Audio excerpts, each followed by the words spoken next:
Maayong adlaw sa inyong tanan. So ngayon naman ang ating gagawing video ay magtatanim tayo ng nag-iisang kamatis na seedling ko dito. Nakikita ko lang ito sa daan-daan at pa ito sa tae ng ng karabaw. At ang ating lalagyan naman ay ito lang basyo ng gatas kasi wala man tayong kaang pangbili. Kaya ito na muna.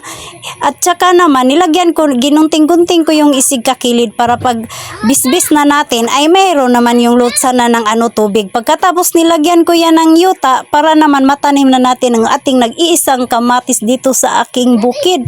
Kaya dito ako sa Kalibunan, para kalibangon man ako ay pwede naman tayo maglilibang dito. Pero joke lang man baka matuo naman pud mo din kay marites raba mo.